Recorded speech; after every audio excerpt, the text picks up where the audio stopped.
So, my DIY tin canoe, built in Nicaragua, out of just one sheet of tin, and seen here on my local river during my first testing of it with the Outrigger fitted at this stage. It was intended as an Outrigger canoe all along, but it evolved.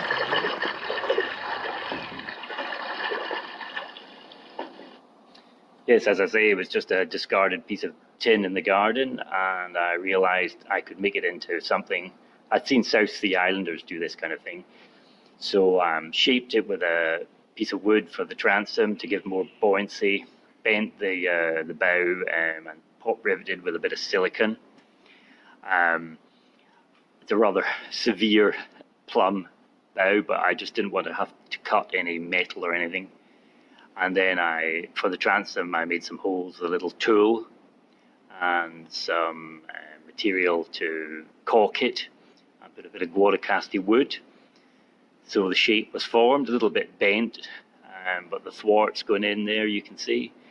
And bamboo added for the gunnels, which gave it some rigidity. And then screwed on with some of my power tools. Took about a weekend to do basically the whole thing. The thwarts in now, and the name Twisted Sister because of the malformed shape that I made, and my puppy Bodhi there watching things going on. The Outrigger was basically a piece of plastic tubing that I bent on a fire in the backyard to give it a little bit of rocker so that it performed better in the water, a little less drag. But of course the Outrigger does have drag as a canoe, so more about that later. Some beautiful wood here, like that's like lightweight wood called neem. It's a little bit like balsa wood, which I used in the Outrigger, or ama as we call it. So yeah, it's quite an amazing little process that went through, and then we had a sail on our local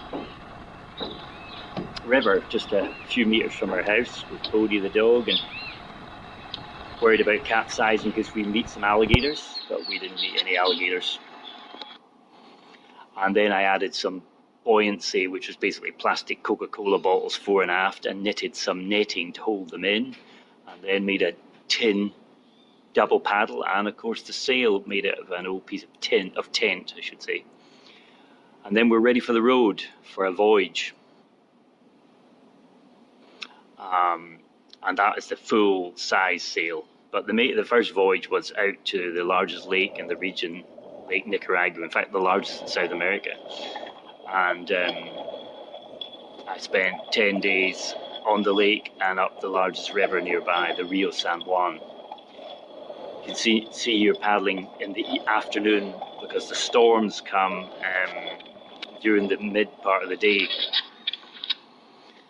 Up the Rio San Juan, meeting some other traditional canoes, and then I got as far as El Castillo, and that's the story of the tin canoe.